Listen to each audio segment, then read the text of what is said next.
Nate Dewberry, director of The Redeemed, here for another episode of the Redeemed Man podcast. Today I've got with me Jeremy Simmons. Jeremy, welcome to the show. Thank you. I'm happy to be here. Excited for our conversation today. So Jeremy works in the business world with some men's health clinics, has kids, married, just all around great story. As you can tell from the picture, if you're watching this on YouTube, fit guy, takes care of himself physically. So we're going to get into some conversation today, but we're going to start out with some rapid fire questions, Jeremy, just to kind of get to know you. The first thing I'd love to know is, what's the biggest physical challenge you've ever completed? God, the biggest physical challenge. So I got into bike riding several years ago. Started out mountain biking with some coworkers and just kind of casually and there's something fun about being in your 30s and getting back on a bike. You still feel like a 12-year-old kid. Like you're trying to get air, just being out in the woods. We really got into it. And then one of my coworkers owned some property up in Gadsden, and we just had this idea one day, like, what if we tried to ride our bikes to Gadsden, like mountain bikers, And so it was a 75 miles there. So we rode, we just set out, we rode 75 miles up, camped out on his property, and then rode 75 miles back the next day. And we called it the slow ride because it was slow moving, because we weren't in like great shape to that kind of thing. But we had so much fun, we decided to formalize it into an actual group ride / race. It's not really a race.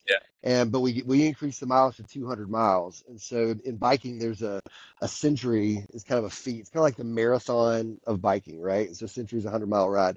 So we made it a double century. So you do a century ride, camp out, tent camp, and then a century ride back the next day. So I would say that's probably, we've done it every year now for the last 4 or 5 years.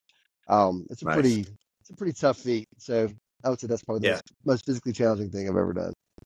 Yeah, I tell my wife all the time when we get on a bike, I'm like, I'm just not so sure about anything over about 30 miles for the way we're made. And I know it's all about the seat. Anybody that's a cyclist knows that, but I'm like, man, this is rough. Yeah, those sit bones, they've got to become acclimated to those pressure points. It's And if you miss a while and don't ride, your body will let you know. Yeah. So, having kids, what's one of your favorite memories with your family? Wow. So I have 2 iterations of family. I have my first family, then went through a divorce, second family. So like I'm on family 2.0, which involves family 1.0 too. So I think I have some really sweet memories as a single dad with my girls. I have 2 daughters that are mine that are now 17 and 15. But just road trips, camping trips. I mean, we just but the memory in my mind is windows down I've got this old Land Cruiser, windows down in Land Cruiser, Taylor Swift blaring. I'm a complete Swiftie. As a girl dad, I can sing every lyric to every song on every album. And so just I have sweet memories with my girls, riding in the car, to go do something fun, listening to Taylor Swift. And with family 2.0, I would say I took all 5 of my now kids camping, just me. My wife had something planned, like a girls trip or something. So I said, we're going to do something fun. I'm going to take y'all camping. And the youngest he might have been 3. I mean, he was little. And I'd overdo everything. So I'm just overly ambitious. I never hedge enough for the risks at hand, So I had this whole plan of we're gonna hike a couple miles back, carry all our gear, rural tent camp along the Sipsey Wilderness, and and and and ultimately ended up being miserable. The temperatures dropped like 20 degrees lower than they were supposed to. My kids were like in Spider-Man sleeping bags. The next morning, we could not pack up that campsite fast enough. The funny ending to that story is we're driving back from, I guess, North Alabama. We're in the middle of nowhere. My kids are in their PJs. We're covered in soot and dirt. We look rough. Get out of the car. Kids don't have shoes on, at a Waffle House in the middle of nowhere. Sit down, 6 of us at the bar, I was order, I mean, whatever you want, just order food. Everybody's starving. Nobody slept. And at the end of this meal, someone had seen us, felt sorry for us, and paid the tab. And I guarantee you, just from the demographics in that room, I'm pretty sure I was probably doing better than most of them. But someone, we looked Whatever. that rough. Someone was like, this poor man has no money. I got to feed his kids. Anyway, well, that's probably one of my favorite, That's an parenting awesome stories. story. Great location to count. One of my favorite places in Alabama. If you've never been to the Sipsey Wilderness, you have to go just because it's so unique compared to other Alabama landscapes. Definitely a cool spot, but not great if the temperatures are dropping. Sub 30 in a Spider-Man's sleeping bag. Not ideal. No. So, Jeremy, if you were describing yourself with three words, what would those be? I would say passion, um, maybe enthusiasm. Maybe those are the same two things. And I would say leader or leadership. I think that's probably what I identify with. No, those are great. And I think passion and enthusiasm are very different. I would say I'm a passionate person, but I would not say I'm the most enthusiastic. Right, right, right. So, no, I love it. It's quite the combo. When you get both of them, it's a lot. It can be a lot. Who's played the greatest who has played the greatest role in your spiritual life? I would say my dad, 100%. He's just, you know, a joke with people, but I'm also kind of serious. I feel like when Jesus is stuck with a situation he doesn't know what to do, he calls my dad.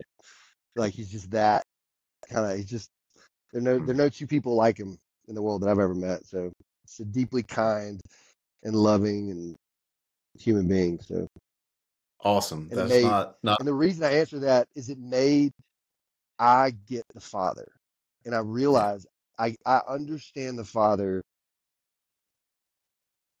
almost uniquely in a way that's Yeah. really difficult for a lot of my peers. And I think it's because I had such a great dad. Like it's like God is so approachable to me. And No, I but it's agree credit because to my dad. I think that's something that even men who have had a father present in their life always have not always had a dad that's easy to talk to or approachable. So definitely know that that's a unique experience. If current goal you're working toward. Woo. Um, business. I mean, I'm all in business right now. So um I'm a partner. Just bought into an existing business that we're scaling very aggressively. So kind of all of my ambition, energy, creativity is surrounding that project, and it's a sprint right now. So it's pretty consuming, but very stimulating too. Your favorite book or books? I know sometimes that one's hard for me. So, Ooh,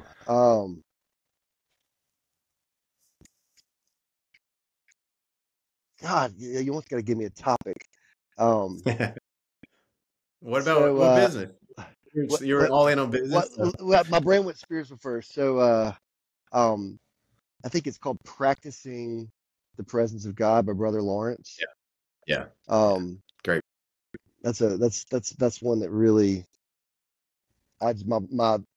my soul comes back to that one just constantly, just to that um practical, familiar interaction with the Lord. So spiritually, I would say that. Um, God, business. So I went through. I read like 70 books last year. So my brain's kind of over, which I don't, that's not normal. I just went into this weird season where I've just digested a lot of information. There's an old book called The Contrarian's Guide to Leadership. Came out about 15 years ago. It's a phenomenal read. Um, we'll stick with that one. Awesome. Thanks for humoring us with those quick questions. I always think those are super fun just to get things rolling. Jeremy, I would love if you, I mean, our audience doesn't know your background, your story. I'd really like for you to just share kind of how you grew up. I mean, you shared about your dad, so I think people are already curious about him and what that was like growing up in that family, and then a little bit about some of the things that shaped you early on in your life. Yes, I grew up here in Birmingham, Alabama. My dad is a ER physician, so I was a doctor's kid, just typical kind of middle class Birmingham upbringing. I went to we were members at Briarwood Church, and so that was kind of our world revolved around church at Briarwood. Then I went to school at Briarwood. Went there for a few years in elementary school. Actually homeschooled for a few years, and then finished up. Went back to high school at Briarwood, and yeah, so just had a very loving home environment.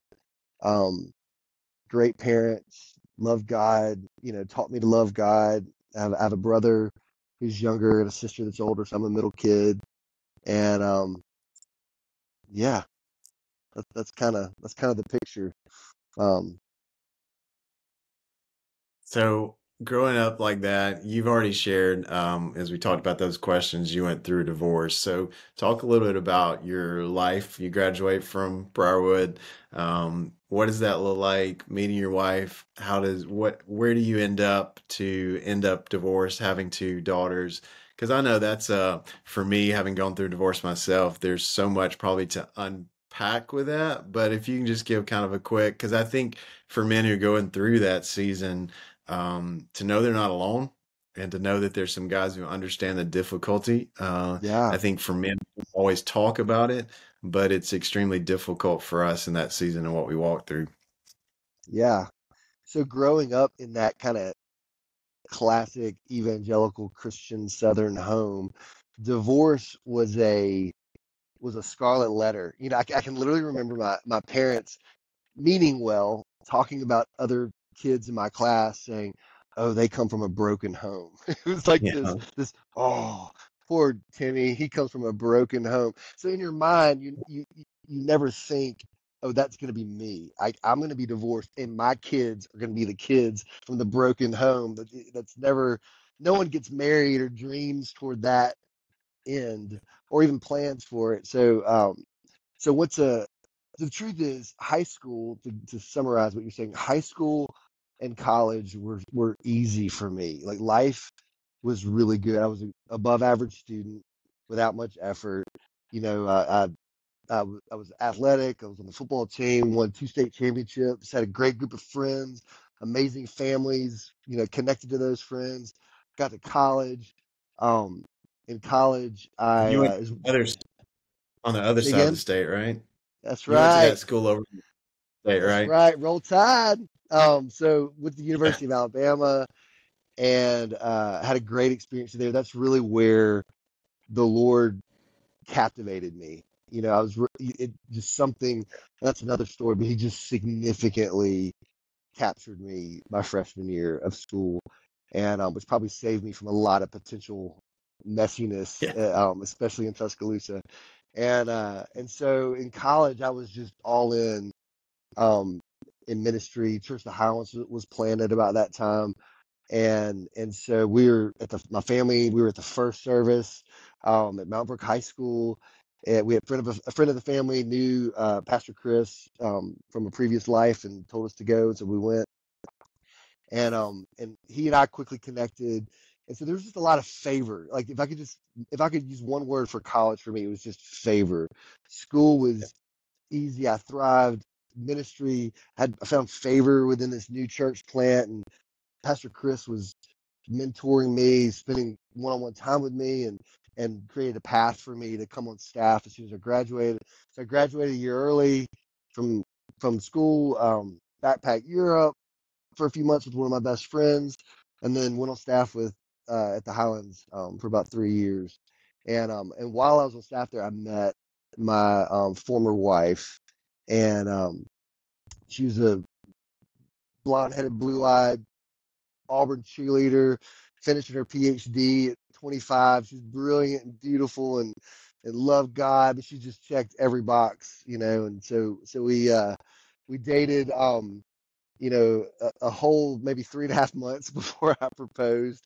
And like it's kind of the way, especially as a young man, I did everything. I was just all in without thinking, just went for it. And so I felt like I blinked and I graduated college, was married, and then we got pregnant almost immediately with Savannah, who's now 17. And so I blinked, and all of a sudden I've got a wife, I got a house and a mortgage and a baby, and I'm in ministry, but I don't know if I want to be in ministry, and just trying to figure out what I want to do with my life. And for me, the grass was always greener wherever I wasn't. So I was very immature that way.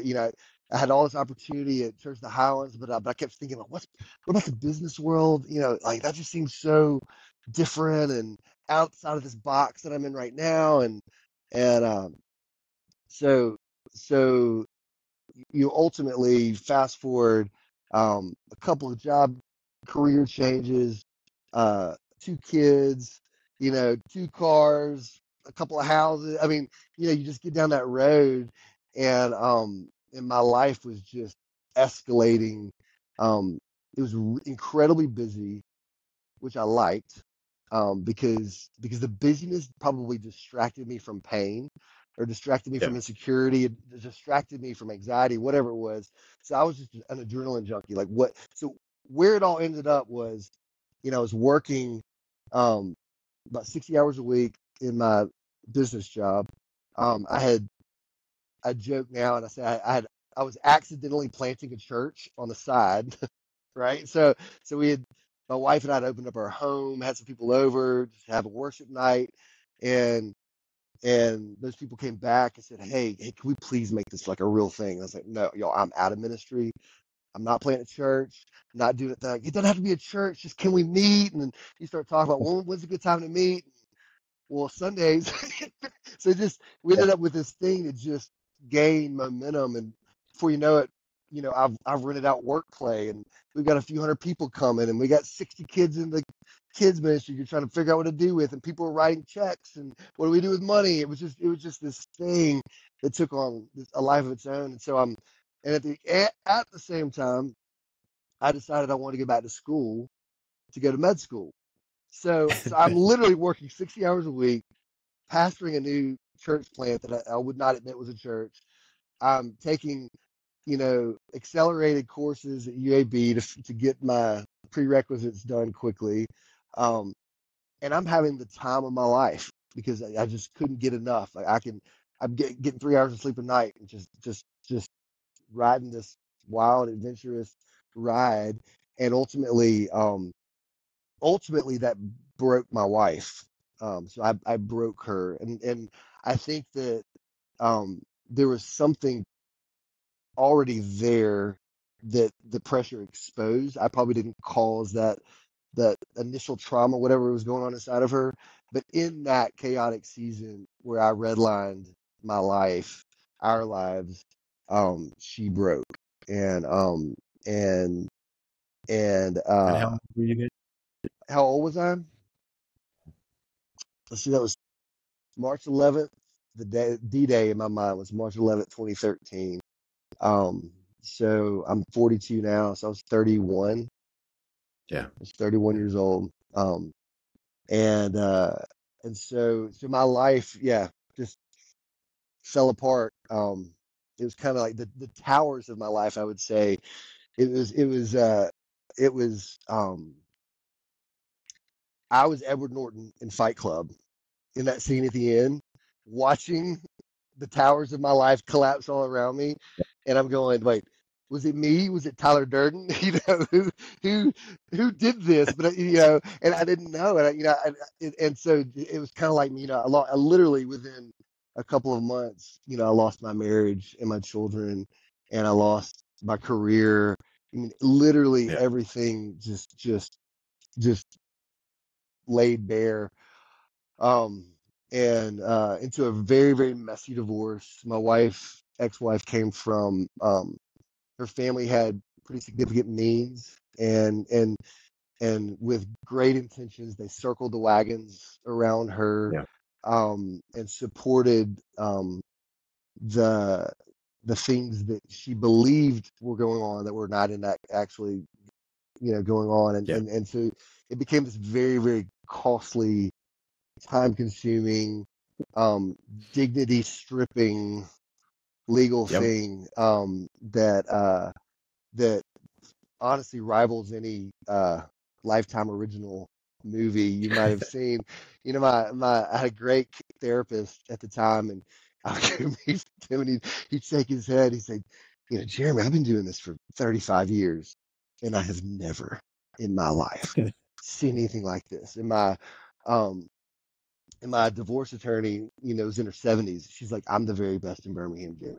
I have seen it all, and I've never, and I'm thinking, well, God, thank you. I guess I'm special. I don't Yeah. know. I don't know why me, but it was a wild, wild ride for a few years um, and yeah, I just kind of hung on and Yeah. How did you navigate that season? I mean, for me, I think when I went through that season of my own journey, there were a lot of insecurities that are brought up that surfaced that maybe I thought I'd dealt with. Some honestly sin issues in my life in that season. So, like, what did that look like for you, and how did you cope? Was it healthy? Did you find that therapist really quick, and you're like, oh, this is hard, but I've got the right tools around me? Or what did that look like in that season of um, where those buildings were crumbling? yeah. So I came under a significant amount of accusation that Yeah, escalated. And so literally, if you could think of it, I was accused of it, but not just accused, by a person, but investigated for it with what yeah, felt like limitless resources. yeah, And so it was interesting because I'm being accused of everything under the plan, under the sun. It kind of kept my behavior at bay because I couldn't, yeah, even if I wanted to go wild in whatever fashion that looks like for me dysfunctionally, I didn't really have that option because I was being yeah, scrutinized. I'm being followed. I've got trackers on my car. You know, every, I mean, it was like something out of a spy movie. There's just yeah, constant, you know, in my back of my mind, someone was watching every. It was not that extreme, but in my mind, it felt like someone was watching my every move. So there wasn't the option to act out because I was fighting for my right to parent my children, and so, um, but what it exposed in me, I would say, I ran out of spirituality. Like I ran out, and I didn't know that that was possible. Like, because I was the guy. I was the guy that I'm the strong one. I'm the guy people come to. I'm the prayer yeah. warrior. I'm the worshiper. I'm like, stuff goes down. I go to my closet and I get with God, and I mean, sorry, it's kind of choking me up. But like that's who I believed I was, and Yeah, I ran out. Like I ran I ran out of prayers. Like I literally remember being I had moved back in. There's nothing like living in your parents' house in your 30s. So I moved back in. crazy. I did the same thing. We actually, yeah, crazy part of that is you divorced in 2013, and so did I. So we're both going through this experience at the same time, not obviously knowing each other at that point in time. But yeah, I remember moving back, and I'm from a super small town, so when you do it, everybody knows you do it. And Yeah, yeah. I graduated top of my class, most likely to succeed, and here I am living at my parents' house. I'm like, yeah, yeah, Yeah, this is yeah. So there was this moment where I'm in my high school bedroom, and I was like, what do I do? What do I do? What do I do? I got to do something. I got to do something. Um, and so I got down on my face and I was like, I'm gonna pray. I just I have to contribute. You know what I mean? It's like if this thing's gonna work out, I had bought into a lie that felt like I could trade with God.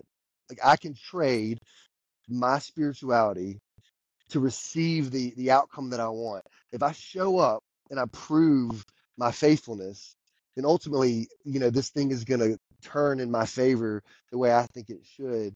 And I always operated that way with God, and it had seemed to work. But at this point, it was not working. And so I get on my face to go back to that old rhythm or habit. And I literally, I was like, I'm about to pray. And brother, I'm on my face, and I fell over onto my side in the fetal position. And before I could get a word out, I felt the Spirit of God just wrap his arms around me. And he just said, "Oh, son, I love you so much." And then I would try to pray, and he would interrupt me again. "Oh, son, I love you so much." And I just sat there for like 15 minutes, and I swear it's like I could hear his voice over and over and over. Like, it doesn't matter. Don't stop praying. Stop standing in the gap. Like, I have you. And that day, I quit. Like, I quit my striving. I quit praying for a season. I stopped reading my Bible, and I just let him carry me. And it was the most bizarre. Like, you can't preach that. Stop reading. Sometimes you need to stop reading your Bible. But literally, like, I had to. And so for the first time in my life, I was really broken, and I needed. Um, I was out of options. I didn't know what to do, and so I don't even remember what your original question was, but that's my answer to it. You asked me how I coped.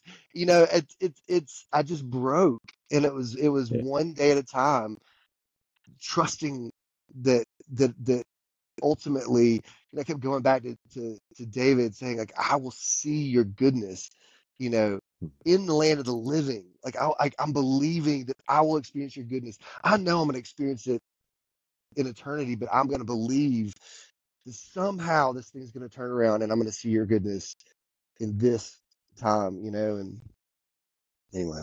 How did your parents support you in that season? Because I remember the impacts on my parents, and even just, I mean, I couldn't have done it without them. And you were talking about your relationship with your dad, and I think that's so crucial when you're going through trauma like you were walking through at that season. Yeah, they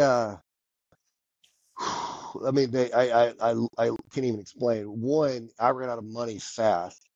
From a legal standpoint, they were um, just pivotal in keeping me in front of a judge, saying, "I want to see my kids. I want to see my Yeah. kids." And then you get this another accusation with another investigation with another, and then you pay lawyers to disprove that false testimony or that false. And so financially they were just just my rock.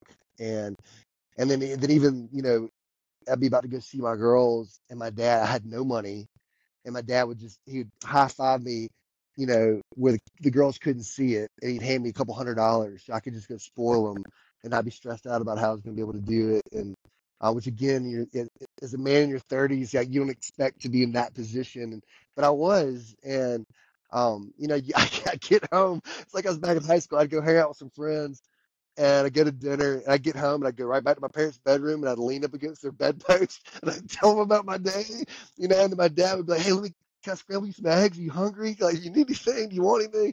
They were just, they're just really, really, really present, but not controlling. Just like they let me, as broken as I was, and as lost in the sense that I was, they still let me lead my life. And they just said, "Hey, how can we support you? How can we, like, what do you need from us?" And they were just very, um, incredibly generous with no strings attached in every way. So, Parents, it's amazing what a difference they can make even later on in life. A lot of times we think parenting's done, or look at it as being done when we're off to college, or kids are off to college. But in reality, that's a unique relationship we get to share all of our life. And I'm super thankful for my parents. And it sounds like your parents are just phenomenal. Not only individuals, but just how they cared for you, how they cared for your daughters. Because I'm sure there were times where, as a dad, you're figuring out how to do hair and things that oh are yeah, new experiences. 100%, 100%. I, re- I remember the first time traveling, or actually, we went to dinner, and I had my oldest is a boy and then two girls, and I didn't know how I was going to do the restroom, and I was like, All right, I have two boys and a girl. How are we about to do this? They were young at that point in time, so it was a challenge to Yeah, figure that out. In that season, so I know you're remarried now. Talk about that. So here you are, you're divorced, but yet you surrendered everything to the Lord in a season of brokenness. And what's that journey look like afterwards, and getting remarried, and now having a family 2.0, as you said? yeah. Um, so it took just over 3 years for my divorce to finalize. So there was a long, so I felt divorced longer than I was actually divorced. But after that, I kind of internally made a vow, like I will never get married again. There's just these protectors of like that, whatever that was. Like I was like, God, once, but like twice will kill me. I literally don't think I can survive that and get that kind of that level of anguish again. Yeah, And so in my mind, I adore my girls, love my like. I was like, I'm gonna raise my girls, get them out of the house. Maybe I'll start dating when they're in college, and but nothing serious, like um, so maybe couple months officially divorced, I guess. I met a girl, um, with some friends. She just happened to show up at the same restaurant with a group of people that I was with another group of people, and we hit it off and ended up dating for a few months, and it was just wonderful. It was like just for someone to be kind, for a woman to be kind to me, and to not look at me uh, like a um, I don't know what the word is, like a villain, or what I mean, for there just to be interest and trust and fascination and want to know me, and and so was really grateful for that relationship. And it's interesting. She actually encouraged me. She said, "You need to write." She was a big dreamer, visionary. She's like, "You need to write down a list between you and God of what you want." And my theory is I think she was hoping I'd write down things about her, but it didn't work out that way. But I did. I was kind of cynical. I would say I was 9 parts cynical and 1 part hopeful, believing. And in about 2 minutes, I wrote down 13 things, just like right out of my heart, stream of consciousness. Didn't overthink it. These are the things that um, I want to find, and and ended up that relationship was short lived. A few months later, dated another girl for a few months, which I think is actually, I highly recommend that to someone that's divorced. Like, date a few people because you, you don't know what you don't know. And they're like levels of healing, right? And so there was fresh out of divorce Jeremy who had about this much sense about him. And then there's after that relationship, I had maybe this much sense about me. And but you learn, you just learn a lot through those interactions about um, you know, uh, what is the type of person who is the type of person that I really do want to be with if I was going to try yeah. this again. And um, so at that point, I ended up connecting with my wife now. She was friends with my sister. Um, they were running buddies, and I think my sister, she still doesn't admit it, but I think all along, because my wife she said she'd be running with my sister, and they were in different friend circles, so my wife felt safe to open up to her about what she was going through with her divorce. And I think my sister the whole time was thinking, you know this just could work out perfectly. And so it's a long story how we got there, um but we met and started dating, and right about the same time I ended up very miraculously getting custody of my girls. And so now I'm like single full-time dad. Enter back my parents being amazing. My mom would come pick. I'm at work, 40-hour week, office environment. She's picking up the girls, bringing them home from school, making sure they've got food. Doing my laundry. I mean, just like it was all hands on deck. But it was a beautiful miracle where God just kind of added back, what had been lost. And within probably a year and a half later, got married to Lacey, and she has 3 little boys. And so now I got 5 kids, and the girls are with us full time, and the boys are with us the vast majority of the time, and so it's a true Brady Bunch kind of a situation. Well, That brings in, I think, one of the things that I hear the most from men is how do, especially in our circumstance, how do I navigate a blended family? What's the proper way to do this? And so obviously your daughter's being there full time, but with your wife's boys, what does that look like, and how do you think you guys do that well? So, um, hey man, trying to think what would I tell somebody who's thinking about getting into that situation? Um, One, I'll say this. Uh, as much as you want to, or at least I wanted to romanticize it and say like, I'm going to treat her kids like they're mine. This Yeah, is an impossibility. I think it is truly impossible to view that kid the same way you do your own just because you missed out on, I literally held my daughters the second they came out of their mother, and I fed them a bottle and slept with them on the couch when they're this big or throw them on my chest. There's just a connection and a history there that's impossible to recreate. So if you go into it expecting your new spouse to just embrace your children exactly like you would embrace your own children, and then you put those expectations on yourself, I think you're going to end up pretty frustrated because it just doesn't work that way. But that's not to say that it's not beautiful, and it's your own unique dynamic. So where Lacey and I we've come to this place where it's like baby, you do not have to be the mother that they are lacking. Like, your job is not to fill a hole or a void that they may have. Your job is just to be yeah, Lacey. And yeah, whatever God put in Lacey to bring to the table, that's what you bring to the table. Because guess what? We all leave a gap. Like that's why there's grace, right? Like my A game with my boys yeah. leaves a massive father wound in there somewhere that God's gonna have to fill for them. So we took those expectations off of ourselves. Like you don't have to be super mom to some girls that don't have a present mom, and I don't have to come in and fill every potential gap being left for my boys from their earthly father. It's just so we show up as best we can, and give each other a lot of grace for the gaps that we leave on a daily basis. So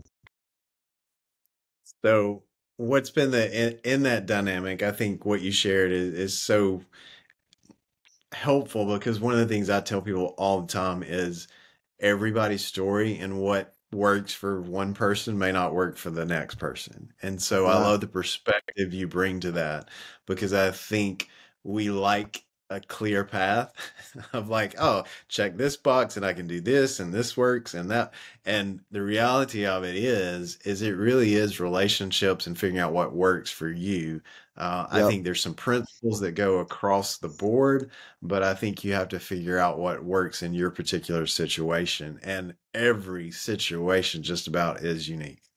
yeah, And 100%. we like to go, oh, well, you're a blended family and this should work. And I'm like, no, like every one of them, from the age of the kids to when the divorce happened to who's involved and how much they're involved and personality, like one size does not fit all. And Yeah, so I love you bringing the perspective that you have from it. Because again, my story and my journey is totally different than that. And I can come to somebody else and think, oh, well, maybe they should do this. And the reality of it is they've got to figure out what works for them and their family and their particular situation, yep, because they're each unique. completely And so, agree. how old now? So my oldest is 17. She's a senior at Mountain Brook.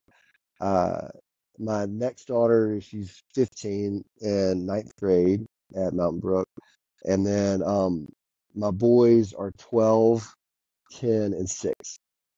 Okay, So we span a pretty big awesome. gap. We got Yeah, one that wasn't that long ago wet in the bed, and then I got one driving that I think is going to go to Auburn. That's next year. So it's War just Eagle. a yeah. I get them on.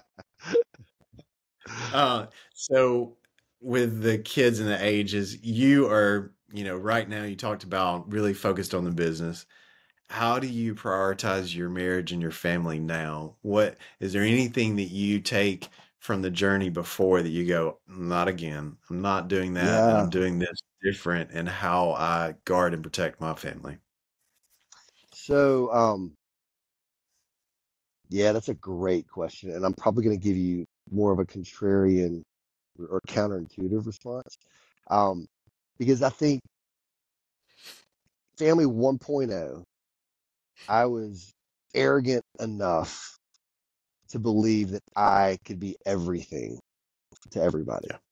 So I can be ultimate provider, an ultimate emotional caretaker, an ultimate servant around the home, an ultimate dad to my kids, and and what I was doing unknowingly is I was creating kind of unspoken contracts with my wife and with my kids that just say like, and then what would happen is because I am human and massively dysfunctional, I'm going to drop the ball. But when you drop the ball, you've devastated a contract because you've committed, maybe not in an express way, but through my mentality that then manifests in my behavior.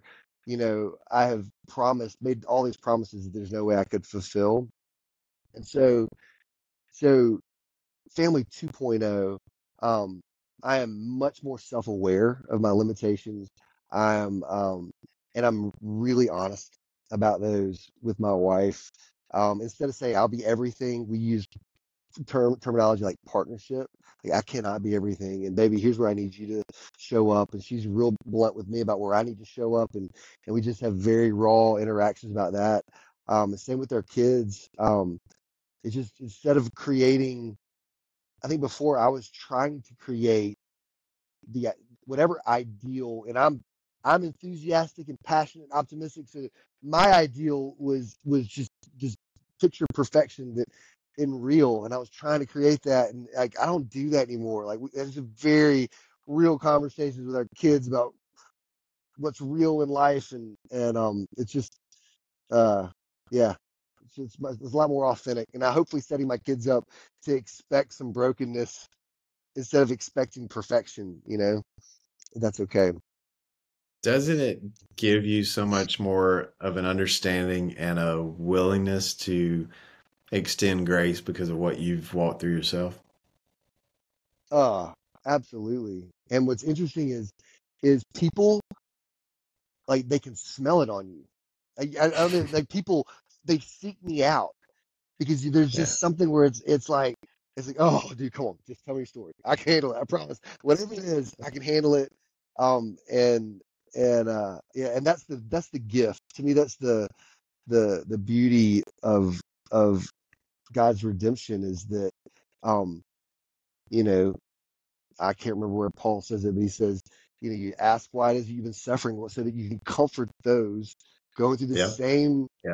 trials with the Trent. comfort you've already received. Yeah, it's like I've received. I've been mining the grace and the goodness of God in desperation for years just to survive, only to find myself wealthy in Yeah. mercy and grace and goodness.